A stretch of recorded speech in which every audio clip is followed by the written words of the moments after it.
Assalamualaikum warahmatullahi wabarakatuh.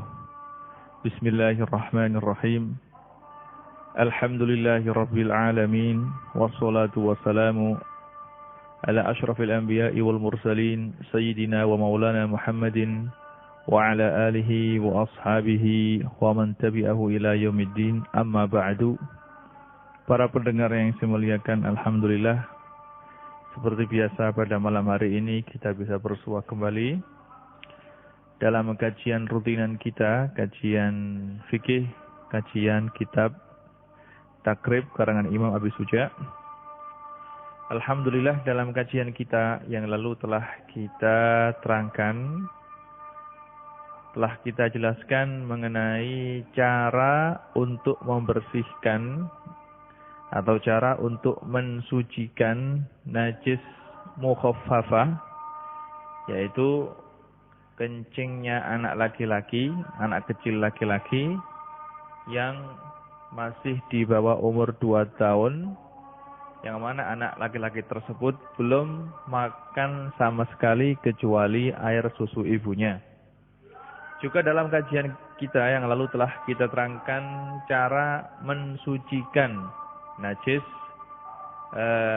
mutawassithah, baik mutawassithah ainiyah atau mutawassithah hukmiyah. Dalam kesempatan kita kali ini kita akan menerangkan mengenai najis yang dimakfu atau sesuatu yang dimakfu. Yang dimaksud dengan dimakfu di sini adalah bila baju kita atau yang lainnya terkena najis tersebut, maka boleh dipakai untuk sholat dan tidak apa-apa, sah sholat dengan memakai hal yang terkena najis tadi. Ini adalah najis yang dimakfu yang akan menjadi pembahasan kita pada malam hari ini. Bismillahirrahmanirrahim. Imam Abi Suja berkata, wala yu'fa an syai'in minan najasati illa al-yasiru minad dami wal qayhi wa ma la nafsa lahu sa'ilatun idza waqa'a fil ina'i wa ma tafihi fa innahu la yunajjisuhu. Yang artinya, dan tidak dimaafkan sesuatu yang najis. Maksud tidak dimaafkan adalah tidak boleh kita pakai untuk sholat. Illal yasiru, kecuali najis tersebut najis yang sedikit. Minad dami, dari darah. Wal qayhi, begitu juga nanah. Wa ma la nafsa lahu sa'ilatun, dan najis atau binatang kecil yang mati, yang mana binatang kecil tadi tidak mempunyai darah yang mengalir. Idza waqa'a fil ina'i, jika binatang tadi yang kecil tadi jatuh di wadah yang ada airnya atau ada sesuatu yang lain. Wa ma tafihi, dan mati. Fa'innahu, maka hewan yang kecil tadi yang tidak mempunyai darah tadi, la yunajjisuhu, tidak menajiskan air yang ada di wadah tadi. Telah kita jelaskan dalam kajian kita beberapa waktu yang lalu mengenai definisi daripada najis itu sendiri. Najis adalah syai'un mustaqdzar yamna'u sihhatus sholati haitsu la murakhis. Jadi najis adalah sesuatu yang menjijikkan yang bisa mencegah sahnya sholat jika di sana tidak ada uzur. Jadi sholat tidak sah jika orang yang sholat terkena najis. Nah, cuma dalam kesempatan kita kali ini di sana ada, jadi najis itu tidak sah kalau kita pakai untuk sholat. Kalau pakaian kita ada najisnya, maka sholatnya tidak jadi, tidak sah sholatnya. Atau tempat yang kita injak ada najisnya misalnya, atau baju kita ada najisnya, atau badan kita ada najisnya, maka sholatnya tidak sah. Itu adalah bisa kita ketahui dari definisi najis itu sendiri. Lah cuma sekarang ada beberapa najis. Najis ini dimakfu. Yang dimaksud dengan dimakfu adalah boleh kita pakai untuk sholat. Misalnya kalau baju kita terkena najis yang akan kita terangkan ini, maka sholatnya sah. Dikecualikan dari hukum yang umum. Dari hukum yang telah kita terangkan dalam kajian kita beberapa waktu yang lalu. Ini akan diterangkan oleh Imam Abu Suja pada kajian kita kali ini. Beliau mengatakan, wala yu'fa an syai'in minan najasati ilal yasir. Jadi, intinya, atau gampangnya, najis itu kalau kita lihat dari segi dimakfu atau tidak dimakfukan, jadi makfukan, bisa dipakai untuk sholat atau tidak, itu bisa digolongkan, bisa kita kategorikan menjadi 3 bagian. Yang pertama, najis yang tidak bisa dimakfu sama sekali. Najis ini tidak ada keringanan sama sekali. Kalau terkena najis ini, maka otomatis sholatnya tidak sah. Tidak ada dispensasi sama sekali. Baik najis ini najis sedikit atau najis yang banyak. Yaitu jika pakaian kita atau badan kita terkena najis mughalladhah. Seperti yang kita terangkan dalam kajian kita kemarin, najis mughalladhah adalah najisnya anjing atau najisnya babi. Kencingnya anjing, kencingnya babi, liurnya anjing, liurnya babi. Semuanya najis mughalladhah. Najis mughalladhah ini kalau mengenai tubuh kita atau pakaian kita, meskipun sedikit sekali, maka sholatnya tidak sah, tidak bisa dimakfu. Begitu juga kalau najis itu mengenai badan kita atau mengenai pakaian kita karena kecerobohan dan sebab kita sendiri. Kalau kita sendiri yang menyebabkan badan kita terkena najis, misalnya kita sendiri ada orang yang main-main najis memang, terus kecipratan najis meskipun sedikit karena dia kecerobohannya dan keteledorannya, maka meskipun najis itu sedikit, kalau mengenai bajunya, maka bajunya tidak sah kalau dipakai untuk sholat. Begitu juga kalau najis itu sudah bercampur dengan sesuatu yang lain, meskipun sesuatu tersebut adalah sesuatu yang suci. Misalnya darah kalau sedikit maka suci, makfu maksudnya, makfu. Kalau darah tersebut bercampur dengan air, terkena air hujan, misalnya, sehingga darah tersebut menjadi melebar, maka tidak dimakfu lagi. Jadi kategori yang pertama adalah najis yang tidak dimakfu sama sekali, tidak ada dispensasi sama sekali. Najis ini kalau terkena badan kita atau pakaian kita, maka tidak boleh kita pakai pakaian tersebut untuk sholat, harus disucikan terlebih dahulu. Dan ini adalah ada 3 hal. Yang pertama adalah najisnya anjing dan babi, yaitu najis mughalladhah. Yang kedua, najis yang mengenai badan kita karena memang perbuatan kita sendiri, kita terlalu ceroboh atau kita adalah penyebab terkenanya najis itu sendiri. Atau najis ini telah bercampur dengan barang yang lain, barang yang cair yang lain seperti air atau hal yang lain. Maka 3 hal ini tidak bisa dimakfu sama sekali. Yang kedua, najis yang dimakfu kalau selagi najis tersebut sedikit.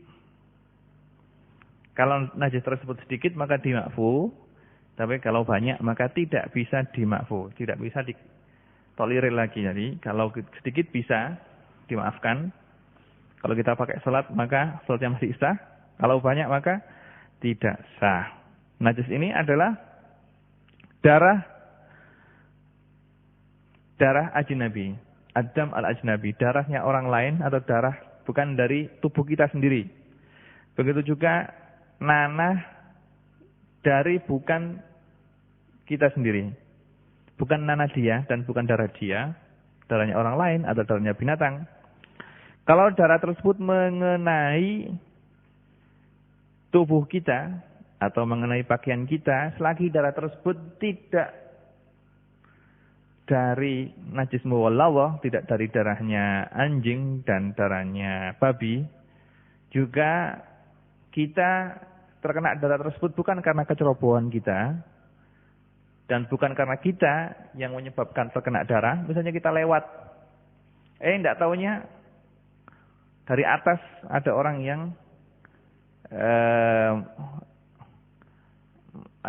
yang misalnya membersihkan. Misalnya kita lewat kita lewat seperti di Arab sini kan rumahnya kan tinggi-tinggi. Misalnya kalau kita lewat di bawah rumah gitu, terus ada orang yang misalnya membuang darah ke bawah gitu, sehingga kita kena cipratan darah yang dia buang dari atas itu. Kalau darah tersebut sedikit, maka dimakfu. Artinya dimakfu kalau pakaian tersebut yang terkena darah itu kita pakai untuk sholat, maka sholatnya sah. Kalau memang sedikit. Ukuran banyak sedikit ini adalah tergantung daripada uruf atau adat. Kalau memang uruf itu mengatakan ini adalah darah yang sedikit, maka tergolong darah sedikit. Kalau memang uruf mengatakan itu adalah darah yang banyak, maka tergolong darah yang banyak. Yang ketiga yaitu bila darah najis yang dimakfu, baik banyak atau sedikit dimakfu. Dan ini adalah darah dia sendiri atau nanah dia sendiri. Seperti darahnya bisul atau nananya bisul, atau darahnya jerawat misalnya, atau darah bekas hijama, bekas cantuk misalnya, maka darah tersebut makfu, baik sedikit atau banyak. Tapi dengan syarat darah tersebut keluar atau bisul tersebut keluar dengan dirinya sendiri. Bukan karena misalnya ada orang berusaha untuk mengeluarkan jerawatnya misalnya. Dia main-main atau ingin mengeluarkan darah yang ada di jerawatnya. Terus darahnya pecah. Terus darahnya mengenai bajunya. Maka tidak bisa dimakfu. Tapi kalau jerawatnya itu pecah sendiri, atau bisulnya itu pecah sendiri, terus keluar darah, nah maka kalau ketika itu dia dalam keadaan sholat misalnya, atau darah tersebut mengenai bajunya yang dia pakai, terus dia pakai untuk sholat, maka dimakfu. Darah tersebut dimakfu, tidak apa-apa. Baju yang sedang kita pakai, terus terkena darah tersebut dari bisul kita sendiri, selagi darah tadi itu keluar, bukan karena sebab kita, keluar dengan sendirinya, bisul tersebut pecah dengan sendirinya, maka darah tadi dimakfu, baik banyak atau sedikit. Tapi dengan syarat apa? Dengan syarat orang tersebut bukanlah orang yang mengeluarkan darah itu sendiri. Darah itu keluar dengan dirinya sendiri. Bukan sebab pekerjaan dia. Dan darah tersebut belum melewati tempat keluarnya. Kalau darah tersebut menetes, mengalir, maka sudah tidak bisa dimakfu lagi. Tapi selagi darah tersebut masih berada di tempat keluar di jerawatnya itu sendiri, meskipun dalam keadaan banyak, maka dimakfu. Atau darah yang bekas cantuk atau bekas hijama itu ada di kepalanya itu keluar misalnya, karena memang keluarnya itu bukan karena dia pencet misalnya, akan keluar sendiri, maka tidak apa-apa. Tidak apa-apa. Atau misalnya dia habis kecelakaan terus kepalanya bocor misalnya, terus diperban misalnya, terus keluar darah. Kalau memang darah tersebut keluar dengan dirinya sendiri, bukan karena dipencet atau sebab perbuatan dia, maka darah tadi makfu, boleh kita pakai untuk sholat dan tidak usah untuk mengulangi sholat yang telah dia kerjakan. Itu kalau memang dari darah tadi keluarnya dengan dirinya sendiri dan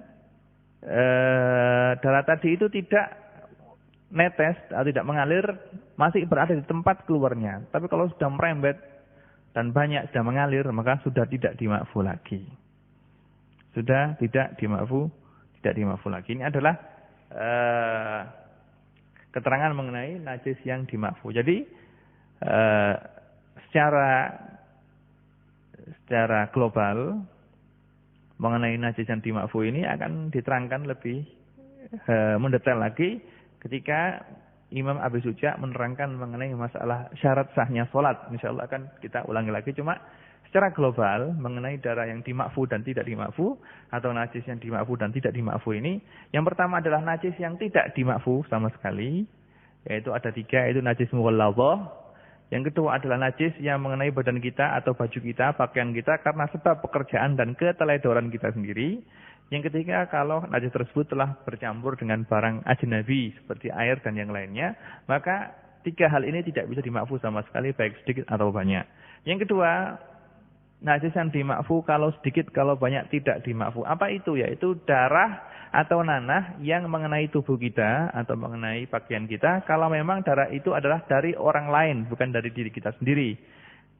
Kalau dari orang lain dan bukan dari diri kita sendiri, dan kita terkena darah tersebut bukan sebab keteledoran kita dan kecerobohan kita, maka darah tadi itu dima'fu. Kalau sedikit, kalau banyak, maka tidak dima'fu. Yang ketiga, darah atau najis yang dima'fu, meskipun banyak atau sedikit tetap dima'fu, kalau memang darah itu adalah darah kita sendiri, dengan syarat darah tersebut keluar tidak karena pekerjaan kita. Misalnya kalau kita punya jerawat atau punya bisul, tidak karena kita pencet, keluar sendiri misalnya, maka dima'fu meskipun banyak, dengan syarat darah tersebut masih berada di tempat keluarnya. Kalau sudah merembet dan menetes banyak, maka tidak bisa dima'fu lagi. Ini adalah mengenai najis yang dima'fu. Wala yu'fa an syai'in minan najasati ilal yasiru minad dami wal qayhi. Ini adalah keterangan daripada matan Abi Suja ini. Terus beliau mengatakan wa ma la nafsa lahu sa'ilatun idza waqa'a fil ina'i wa mata fihi fa innahu la yunajjisuhu. Dan hewan yang mana hewan tadi tidak mempunyai darah, jika hewan tadi jatuh di air, di gelas kita, atau jatuh di panci kita yang ada masakannya, terus mati di situ, fa innahu la yunajjisuhu, maka hewan yang jatuh tadi itu tidak bisa menajiskan air atau kuah yang ada di panci tersebut. Seperti apa contohnya? Seperti lalat. Lalat adalah hewan yang tidak mempunyai darah. Kalau kita sobek lalat, maka kita tidak bisa menemukan darah, tidak melihat darah dari lalat yang kita sobek tersebut. Begitu juga lalat, nyamuk, kalajengking, misalnya laba-laba. Hewan-hewan ini adalah hewan yang tidak mempunyai darah. Nah, hewan ini kalau jatuh ke minuman kita atau jatuh ke panci yang ada kuahnya, atau jatuh di misalnya di minyak goreng misalnya, kemudian mati, apakah hewan-hewan kecil tadi menjadikan air yang ada di gelas tadi atau minyak yang ada di panci tadi itu najis? Jawabnya adalah tidak. Menurut qaul yang mu'tamad dalam mazhab Syafi'i, hewan-hewan yang masuk dalam air tadi tidak bisa menajiskan air tadi. Dalilnya adalah hadis yang diriwayatkan oleh Imam Bukhari dan Imam Muslim dan Abu Dawud dan yang lainnya. Hadis Rasulullah sallallahu alaihi wasallam, "Idza waqa'a az-zubabu fi syarabi ahadikum falyaghmishu kullahu thumma liyanza'hu. Fa inna fi ahadi janahaihi da'an wa fil akhari shifaan." Yang artinya, jika seekor lalat jatuh di minuman kamu, falyaghmishu, maka hendaklah kamu celupkan, kamu tenggelamkan, kullahu semuanya, summa liyanzahu, kemudian kamu ambil, fa inna fi ahdi janahaihi da'an, karena dalam atau di salah satu sayap daripada lalat tadi ada penyakit, wa fil akhari, dan di sayap yang lain ada penangkal atau obat untuk penyakit tadi. Dari hadis ini bisa kita ambil kesimpulan bahwasanya Rasulullah Shallallahu Alaihi Wasallam menyuruh kita kalau seandainya ada lalat yang jatuh di minuman kita, maka sudah sekalian kita celupkan, kita tenggelamkan, terus kita ambil. Karena apa? Karena di salah satu sayap lalat tadi ada penyakit dan di sayap yang lain ada penangkal dari penyakit tersebut. Lah, karena Rasulullah Shallallahu Alaihi Wasallam menyuruh kita untuk menenggelamkan lalat tadi, otomatis bisa kita ambil kesimpulan bahwasanya lalat yang mati tadi tidak bisa atau tidak menajiskan air yang terjatuh lalat tadi. Apalagi kalau memang minumannya tadi masih panas, ya, otomatis kalau masih panas, kalau kita lalat tambah kita celupkan maka akan mati di dalam minuman tadi. Dari sini para ahli fikih mengatakan bahwasanya lalat yang jatuh di minuman tadi kalau mati tidak menjadikan minuman tadi najis. Nah, dikiaskan kepada lalat semua hayawan yang tidak mempunyai darah bila disobek tubuhnya. Seperti apa? Seperti kalajengking, laba-laba, nyamuk, dan sejenisnya, hewan-hewan yang tidak mempunyai darah, kalau masuk ke dalam air, masuk ke dalam minuman, masuk ke dalam kuah, maka kuah tersebut atau air tersebut tetap suci, tidak najis. Tidak najis. Ya. Berdasarkan hadis tadi. Berdasarkan hadis tadi. Cuma perlu digarisbawahi tadi yang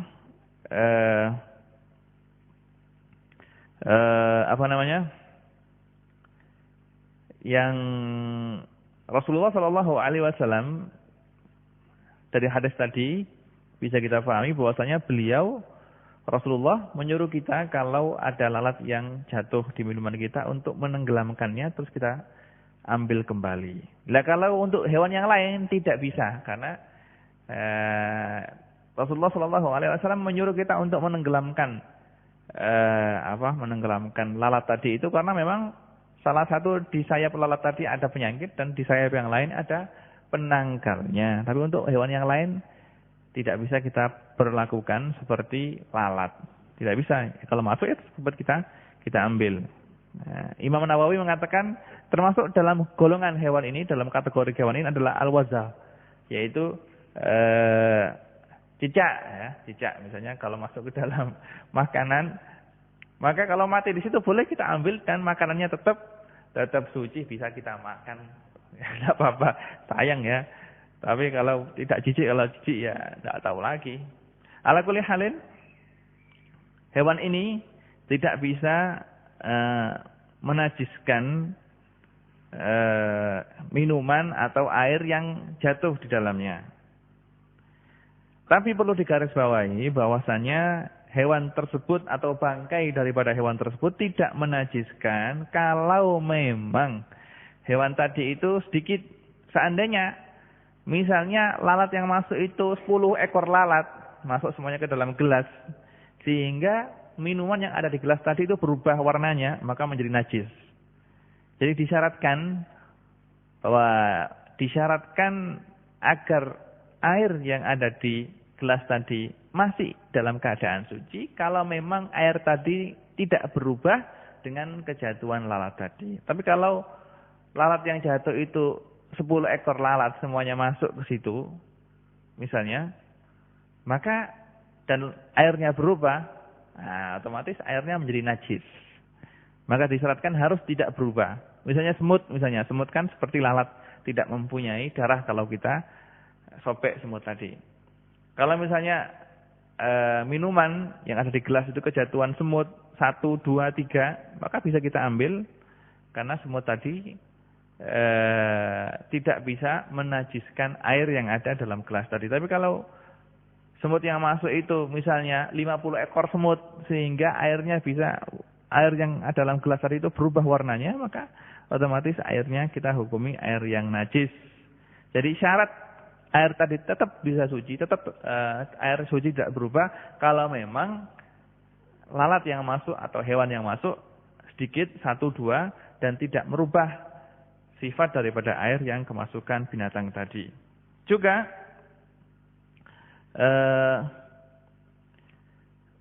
perlu digarisbawahi juga bahwasanya dikecualikan lagi binatang yang mana binatang tersebut adalah tumbuhnya berasal dari air. Tumbuhnya berasal dari air. Kalau memang binatang yang masuk ke dalam air tersebut adalah binatang yang memang asal tumbuhnya dari air, maka meskipun banyak atau mati di dalam air, maka tidak menjadikan air tersebut najis. Misalnya apa? Misalnya kalau dulu pada zaman dulu orang desa itu punya gentong, ya, gentong penyimpanan air. Karena air dalam gentong ini lama tidak dipakai, maka di situ akan ada binatang-binatang kecil. Kalau dalam bahasa Jawanya itu uget-uget, ya. Uget-uget ini meskipun banyak atau mati di dalam gentong tersebut itu tidak bisa atau tidak menajiskan air yang ada. Airnya tetap suci karena memang asal daripada binatang-binatang kecil tadi itu adalah hidupnya di dalam air itu sendiri. Nah, terus kalau kita lihat dari matan kitab Abi Suja ini, beliau mengatakan idza waqa'a fil ina, jika binatang tadi jatuh ke dalam wadah tersebut, dikecualikan kalau memang binatang tersebut dijatuhkan dengan sengaja. Kalau kita tangkap lalat terus kita masukkan dengan sengaja ke dalam minuman kita, dalam gelas yang ada airnya, terus mati di dalam gelas tadi, maka air yang terkena binatang atau terkena lalat tadi hukumnya adalah najis. Dan ini adalah yang disebutkan oleh beberapa syarahnya kitab Abi Suja, seperti Ibnu Qasim dalam Fathul Qarib, juga seperti Imam Abu Bakar Al-Khisni dalam Kifayatul Akhyar.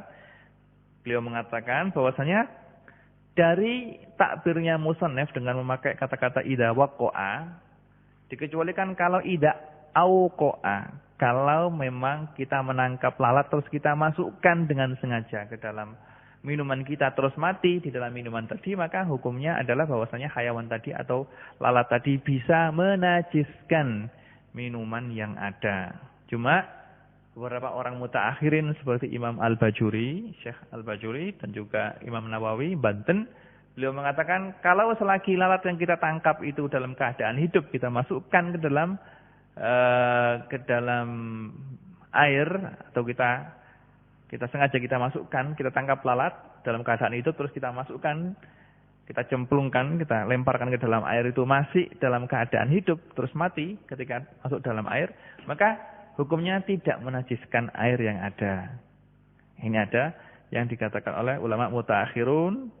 Cuma al-mutaqaddimun seperti Imam Al-Khisni dan Ibnu Qasim Al-Ghuzi dalam Fathul Qarib mengatakan kalau memang lalat tadi itu sengaja dimasukkan dan mati di dalam air minum tadi atau dalam kuah yang ada dalam panci tadi, maka kuahnya dan air minumnya menjadi najis karena kemasukan bangkai.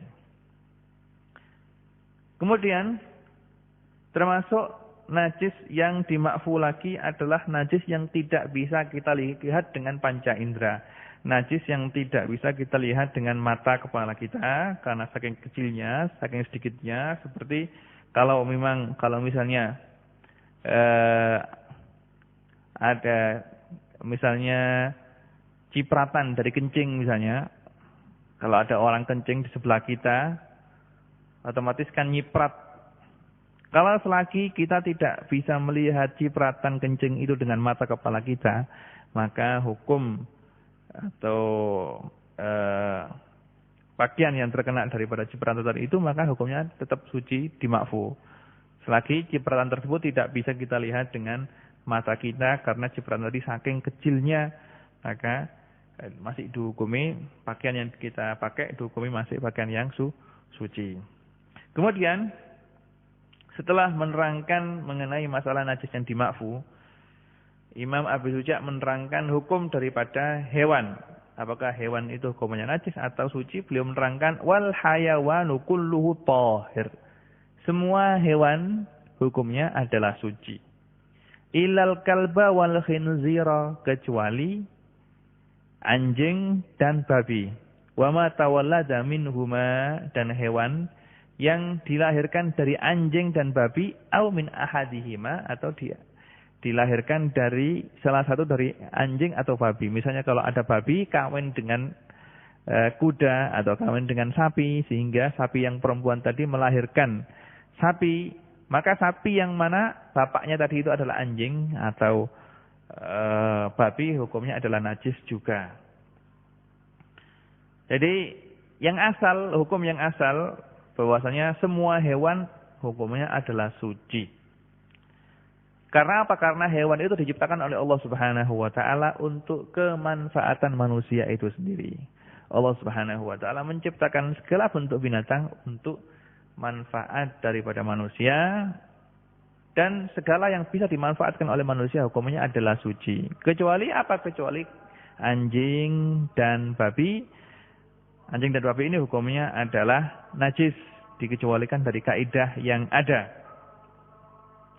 Dalil daripada najisnya anjing adalah hadis yang diriwayatkan oleh Imam Bukhari dan Imam Muslim dan yang lainnya, yang bunyinya tahuru ina'i ahadikum idza walagha fihil kalbu ayyughsala sab'a marratin ulahunna biturab. Yang artinya sucinya wadah salah satu dari kamu kalau dijilat oleh anjing, maka wadah tersebut akan menjadi suci jika telah dibasuh atau dicuci dengan 7 kali. Ulahunna biturab. Cucian yang pertama dicampur dengan debu. Ini adalah arti daripada hadis yang diriwayatkan oleh Imam Bukhari dan Imam Muslim. Nah, sabda Rasulullah sallallahu alaihi wasallam, tahuru ina'i ahadikum, sucinya wadah salah satu kamu kalau dijilat oleh anjing adalah dengan dicuci 7 kali. Dari kata-kata ini bisa kita ambil kesimpulan bahwasanya perintah Rasulullah sallallahu alaihi wasallam untuk mensucikan wadah yang telah dijilat oleh anjing dengan 7 kali basuhan, itu yang pertama bisa kita fahami anjuran atau suruhan perintah untuk mensucikan itu. Yang pertama adalah sebabnya adalah hadas. Jadi perintah untuk mensucikan itu mungkin sebabnya karena ada hadas di situ. Dan ini tidak mungkin karena inak atau wadah itu bukanlah manusia, maka dia tidak punya hadas. Manusia punya hadas kecil atau besar. Tapi kalau inak, barang mati, tidak mungkin dia punya hadas. Ada kalanya perintah untuk mensucikan tadi karena memang di sana ada najisnya. Maka kalau tidak mungkin hadas, maka secara otomatis tidak ada yang lain kecuali karena inak atau wadah tadi itu kena najis karena dijilat oleh anjing. Nah, jadi karena ada perintah untuk membasuh atau mencuci segala sesuatu yang terkena jilatan anjing dengan 7 kali cucian, maka bisa kita pahami bahwasannya liurnya anjing itu najis. Sedangkan fuqaha mengatakan sesuatu yang paling bersih dari badannya anjing itu adalah jilatan dan liurnya. Kalau liur saja itu najis, maka berarti otomatis semua anggota badannya anjing, anggota tubuhnya anjing adalah najis. Dan karena Rasulullah Shallallahu Alaihi Wasallam tidak cukup menyuruh untuk membasuh 1 kali, tapi menyuruh untuk membasuh 7 kali, berarti najisnya ini adalah najis mughalladhah, najis yang sangat berat hukumnya. Seandainya tidak berat, maka cukup disuruh untuk mencuci sekali saja. Tidak perlu kita cuci sebanyak 7 kali. Dan para ulama mengatakan dikiaskan dengan anjing adalah babi. Karena apa? Karena babi itu sifat-sifatnya dan segala bentuk tubuhnya itu lebih jelek dan lebih menjijikkan dari anjing itu sendiri. Karena babi ini mempunyai sifat-sifat yang lebih menjijikkan dari anjing, maka dia dihukumi seperti anjing. Cuma Imam Nawawi mengatakan bahwasanya untuk menghukumi bahwasanya khinzir ini najisnya adalah najis mughalladhah, perlu kita memerlukan dalil yang lebih kuat lagi dari sekedar kias itu saja. Karena mengapa? Karena di sana banyak sekali hayawan yang mana statusnya lebih menjijikkan daripada anjing. Dan najisnya tidak najis mughalladhah. Maka sebagian ulama mengatakan ya, untuk najis mughalladhah ini khusus untuk anjing saja. Seperti Imam Malik dan Imam Ahmad misalnya, beliau berdua berpendapat bahwasanya najis mughalladhah ini, suruhan untuk membasuh 7 kali ini adalah khusus untuk anjing saja. Adapun selain anjing maka tidak diberlakukan seperti itu. Ala kulli halin, untuk ulama Syafi'iyah mengatakan bahwasanya untuk najisnya babi itu adalah najis mughalladhah, harus dicuci 7 kali. Ini adalah pendapat yang utama dalam mazhab Syafi'i, dan ulama Syafi'iyah memakai dalil dalam hal ini dengan firman Allah Subhanahu wa taala, "Aw lahma khinzirin fa innahu rijsun." Allah Subhanahu wa taala melarang dan mengharamkan daging babi karena daging babi itu adalah rijsun, najis. Karena daging babi ini najis, dan daging babi ini adalah sangat menjijikkan, lebih menjijikkan daripada dagingnya anjing, maka najisnya adalah dihukumi najis mughalladhah. Kemudian setelah jadi intinya semua hewan itu hukumnya adalah suci kecuali apa? Kecuali anjing dan babi. Yang dimaksud dengan suci di sini adalah suci dalam keadaan hidup. Adapun kalau sudah mati, setiap hewan yang mati hukumnya adalah najis. Ini yang akan diterangkan selanjutnya. Beliau mengatakan wal maitatu kulluha najisatun illa samaka wal jarada wa ibna adam. Semua bangkai hukumnya adalah najis kecuali 3 hal, kecuali bangkainya ikan, bangkainya belalang, dan bangkainya manusia, mayatnya manusia. Jadi semua hewan hukumnya adalah suci. Itu tadi kalau memang hewan tadi dalam keadaan hidup, belum mati. Semua hewan yang mati atau bangkai hukumnya adalah najis kecuali bangkainya bangkainya ikan, bangkainya belalang, dan mayatnya manusia. Dan yang dimaksud dengan bangkai atau maitah di sini adalah hewan yang mati tidak disembelih atau tidak disembelih dengan cara yang syar'i. Hewan yang disembelih dengan cara yang syar'i seperti hewan binatang ternak, onta, sapi, kambing, ayam, itik, bebek, burung, ya. Kalau disembelih dengan cara yang benar, maka hewan tadi adalah hewan yang halal, bukan maitah, bukan bangkai. Begitu juga termasuk dalam kategori bangkai seperti yang pernah kita jelaskan adalah hewan yang tidak bisa kita makan. Seperti beruang, kera, macan, dan yang lainnya yang haram untuk dimakan. Kalau binatang tadi itu mati, maka dihukumi bangkai, tidak boleh najis. Meskipun matinya itu dengan digorok, dengan disembelih. Misalnya ada orang yang menyembelih harimau atau macan misalnya. Maka macan tadi itu hukumnya adalah najis. Karena memang yang asal macan tidak boleh dimakan, haram untuk dimakan, maka hukumnya adalah najis kalau mati. Ala kulli halin, semua bangkai hukumnya adalah najis kecuali bangkainya ikan. Kecuali bangkainya ikan, bangkainya belalang, dan mayatnya manusia. Dalilnya adalah hadis yang diriwayatkan oleh Imam Abu Dawud dan Imam Tirmidzi dan yang lainnya, yaitu hadisnya Abu Hurairah ketika beberapa sahabat berlayar untuk mengerjakan tugas yang diembankan oleh mereka dari Rasulullah SAW. Mereka dalam berlayar ini tidak mempunyai air tawar tinggal sedikit sekali. Maka ketika mereka datang ke Rasulullah, mereka bertanya, "Ya Rasulullah, kita ketika berlayar itu mempunyai air tawar sedikit. Kalau seandainya kita wudu memakai air tawar tadi, maka kita akan kehausan, tidak mempunyai air untuk minum. Nah, tapi kalau seandainya kita minum, maka kita tidak punya air untuk wudu. Apakah kita boleh wudu dengan air laut?" Maka Rasulullah sallallahu alaihi wasallam menjawab, "Huwa tahuru ma'uhu al-hillu maitatuhu." Yang artinya air laut itu adalah air yang suci dan mensucikan. Al-hillu maitatuhu, bangkai daripada air laut, daripada binatang laut itu adalah halal. Hillu maitatuhu. Jadi Rasulullah sallallahu alaihi wasallam mengatakan bahwasanya bangkai binatang laut hukumnya adalah halal. Bangkai ikan itu hukumnya adalah halal dan suci, tidak najis. Maka kalau kita menemukan sepotong ikan terambang, maka boleh kita ambil untuk kita makan. Misalnya, karena bangkainya ikan hukumnya adalah suci, tidak najis.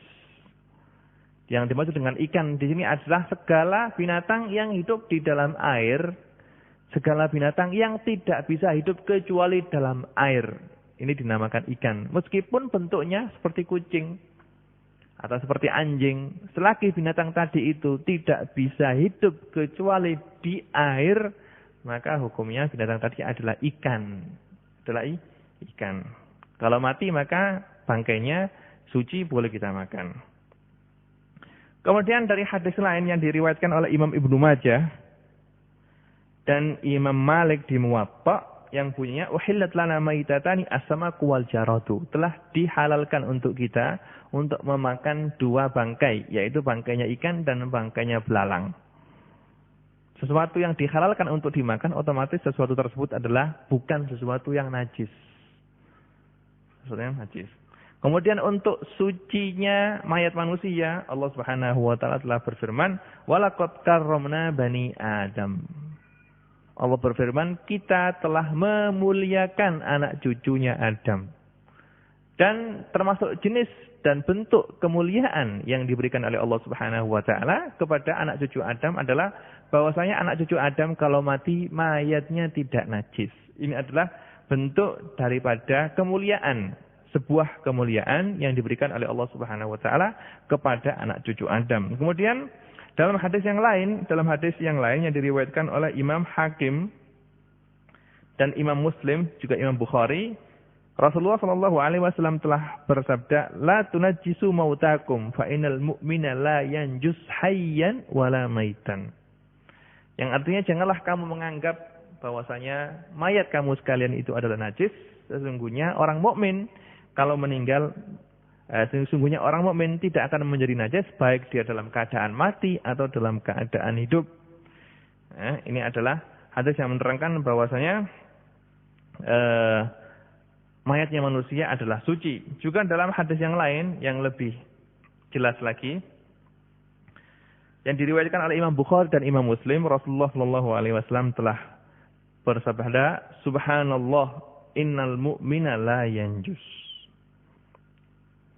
Jadi suatu ketika sahabat Abu Hurairah itu adalah selalu bersanding dengan Rasulullah sallallahu alaihi wasallam.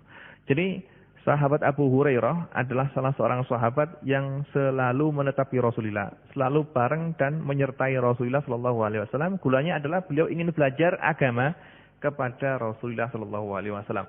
Suatu ketika Abu Hurairah itu menjauh dari Rasulullah. Menjauh. Rasulullah bingung, kenapa kamu menjauh? Akhirnya ditanya, Abu Hurairah, kenapa kamu kok menjauh dariku? Maka Abu Hurairah mengatakan, ya Rasulullah, saya tadi itu dalam keadaan junub. Kemudian Rasulullah sallallahu alaihi wasallam bersabda, Subhanallah, innal mu'mina la yanjus. Orang mukmin itu tidak najis meskipun dalam keadaan junub. Nah, dari hadis ini bisa kita ambil kesimpulan bahwasanya mayatnya manusia hukumnya adalah suci, tidak najis. Ini adalah pendapatnya ulama Syafi'iyah, berbeda dengan pendapatnya sebagian ulama seperti pendapatnya Imam Abu Hanifah misalnya. Beliau mengatakan kalau manusia itu meninggal maka mayatnya adalah najis, tapi kalau telah dimandikan menjadi suci kembali.